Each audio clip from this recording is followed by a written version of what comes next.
শুভ সকাল বন্ধুরা, সবাই কেমন আছো? আশা করছি তোমরা সবাই খুব ভালো আছো আর আমিও খুব ভালো আছি। আমার নতুন ব্লগে তোমাদের সবাইকে অনেক অনেক স্বাগত জানিয়ে আজকের ভিডিওটা শুরু করছি। আশা করছি তোমাদের ভিডিওটা খুব ভালো লাগবে, তাই ভিডিওটা স্কিপ না করে পুরো ওয়াচ করবে।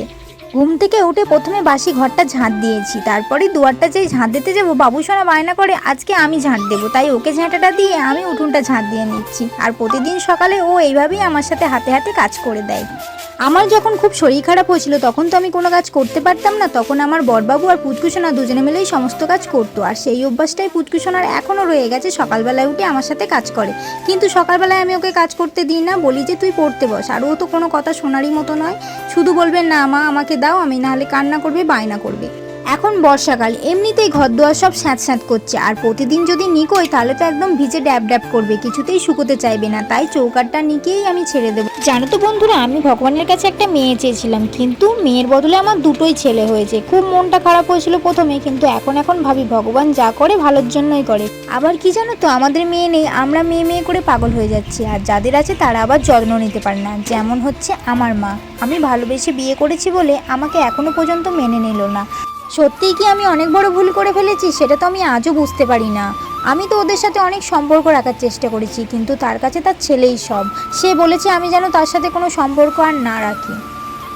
আবার এটাও বলেছে যে তার কাছে আমি নাকি মরে গেছি। নিজের মা যদি এই কথা বলে, তার থেকে আর বড় কষ্ট জীবনে হয় না। এখনও পুচু বাবা ঘুম থেকে ওঠেনি, আর ঘুম থেকে উঠলে কোনো কাজই করতে দেবে না, তার সামনে বসে থাকতে হবে, তার সাথে গল্প করতে হবে। তাই এখন আমি তাড়াতাড়ি করে সমস্ত কাজ করে নিচ্ছি। খাবার জলটা তোলা আমার হয়ে গেছে, কালকের একটু বাসনগুলো এখন ধুয়ে আর মেজে নেব। আমি যতক্ষণ বাসন মাজছি, তোমরা আমার চ্যানেলে যারা নতুন রয়েছো তারা আমার চ্যানেলটাকে সাবস্ক্রাইব করে নাও তাড়াতাড়ি। আর ভিডিওটা ভালো লাগলে লাইক কমেন্ট শেয়ার করে দাও। তোমরা কিন্তু তোমাদের বন্ধুদের কাছে অনেক অনেক শেয়ার করবে। বাসন ধোয়ার পর আমাকে আবার রান্না বসাতে হবে, কারণ তোমাদের দাদাভাই খেয়ে নিয়ে আবার কাজে বেরোবে, আর পুচুসোনার টিফিনটাও করতে হবে, সেই স্কুল যাবে। সকালবেলার কাজের চাপটা একটু বেশিই থাকে, তাই তাড়াহুড়োর মধ্যে কোন কাজটা আগে করব ভেবে উঠতে পারি না। পুচুসোনা একটার পর একটা কাজ করেই যাচ্ছে, কখন থেকে ওকে বলছি পড়তে বস, পড়তে বসার নামই নেই। ওকে দেখে আমার ছোটোবেলাকার কথা মনে পড়ে যাচ্ছে। ছোটোবেলায় আমিও পড়তে বসতে চাইতাম না, আর স্কুল যাওয়ার নাম শুনলে ধুলোয় শুয়ে শুয়ে কান্না করতাম। এখন ওই কথা মনে পড়লে খুব হাসি লাগে। এখন তো অনেক বড় হয়ে গেছি, নিজের সংসার হয়ে গেছে, দুটো ছেলের মাও হয়ে গেছি।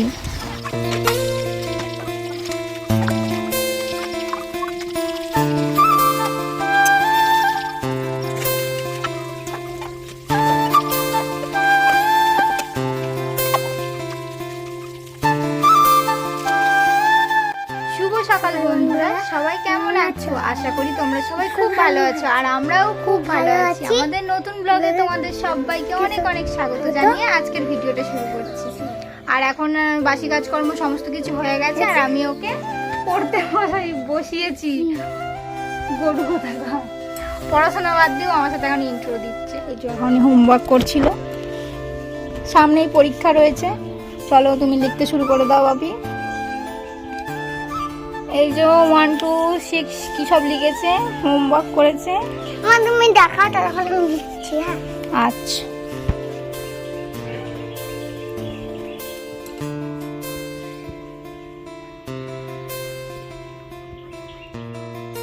সকালবেলায় ঘুম থেকে উঠে থেকে আমার হাত পায়ের নিস্তার থাকে না। এখন এই শরীর খারাপ নিয়েও এত কাজ করতে আলামারা হয়ে যায়, হাঁপিয়ে উঠি আমি। যদি আমারও বাপের বাড়ি থাকতো, আমিও দুদিন রেস্ট নিতে পারতাম, খুব ভালো হতো। এই কথাটাই সবসময় ভাবি, আর মনটা কষ্ট হয়। কষ্ট হলেই বা কি করব, সবার কপালে তো আর সব সুখ হয় না। আজকে পুচুসোনার স্কুল যাওয়ার একটুও মন নেই, আমার কাছে বায়না করছিল। আমি একটু বকে দিতেই মুখটা একটুখানি করে বলছে রেডি করিয়ে দাও, স্কুল চলে যাব। তুমি সব সময় আমাকে বকো, একটুও ভালোবাসো না, সব সময় তুমি ভাইকেই ভালোবাসো। বাবুকে স্কুল পাঠিয়ে আমাকে আবার তরকারি করতে হবে, কারণ তোমাদের দাদাভাই খেতে আসবে দুপুরে। তারপর ছোটোটাকে স্নান করাতে হবে, নিজে যে একটু বিশ্রাম নেব তার উপায় নেই। সিজার হয়েছি মাত্র 1 মাস হয়েছে, রেস্ট নিয়েছি, তারপরে আবার দৌড়ঝাঁপ শুরু হয়ে গেছে। এত বড় ছেলে হয়ে গেল, এখনো পর্যন্ত নিজের হাতে খেতে পারে না, আমাকেই খাইয়ে দিতে হয়। আর এখন আমি ওকে ডাল সেদ্ধ ডিম সেদ্ধ খাইয়ে স্কুলে পাঠাচ্ছি, কারণ সকালবেলায় আজকে আর তরকারি করে উঠতে পারিনি।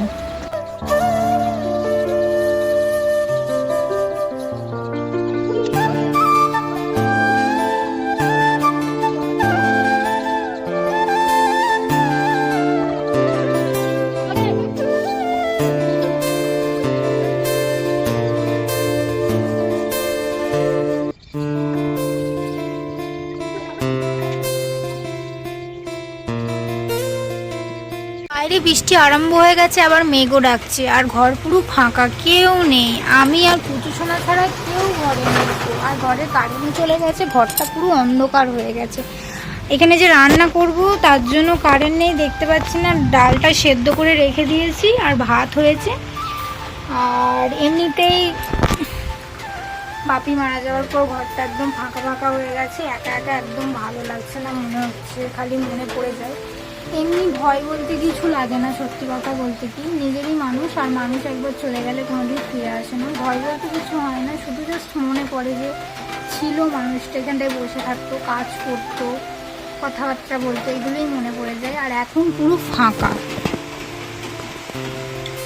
পুচকু সোনা রয়েছে, পুচকু সোনা খেলা করছে, এই যে।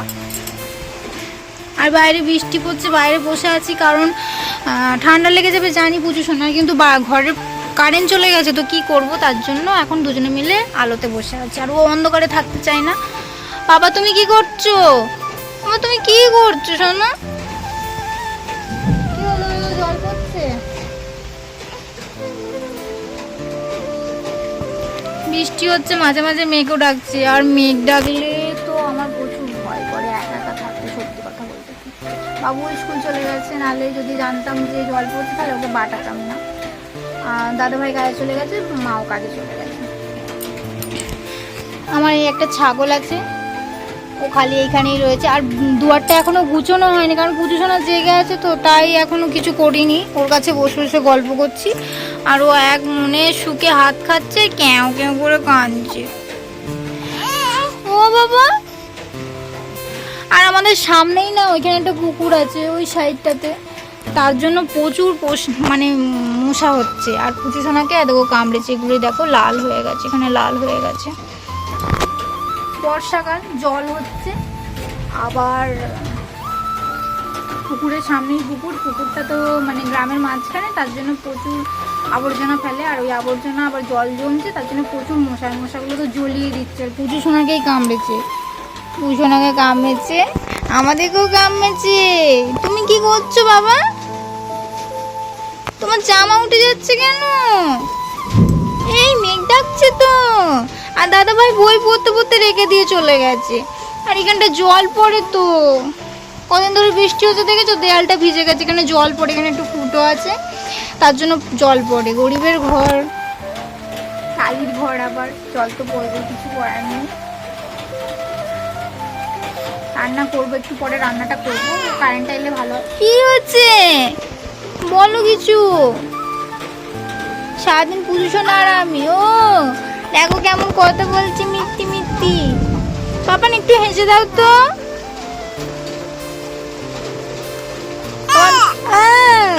ও তোমার দাদাভাই আজকে বলেছে হ্যালো গাইস, তুমিও বলে দাও তো শোনো, বলো।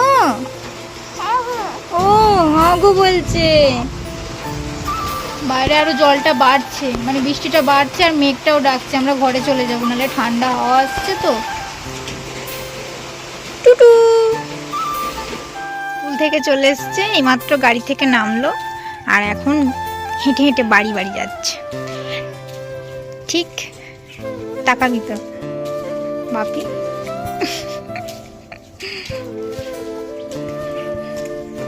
ওর ব্যাগ বওয়ার জন্য আমাকে রেখেছে, ব্যাগটা নিয়ে আসতে হবে, গাড়ি থেকে নামবে, আর এখান থেকে এইটুকু নাকি ওকে ছেলে ধরা ধরে নিয়ে চলে যাবে, তার জন্য ওকে প্রতিদিন নিয়ে আসতে যেতে হবে, না আনতে গেলে প্রতিদিন কান্না পায়।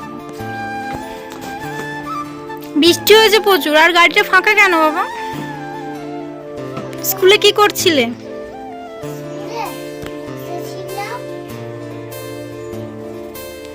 আর পড়াশোনা করে না বসেছিল? এ বাবা,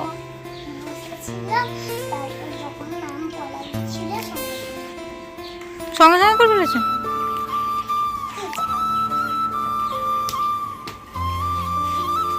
এই ব্যাপার, আর গাড়ি নিয়ে স্কুল যায়, বাজে ছেলে তো।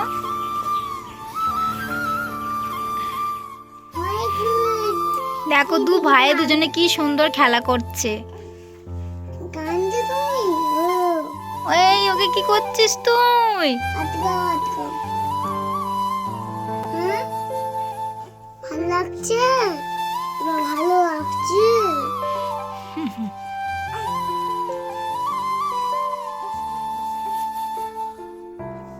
দুজনে মিলে গল্প করছে।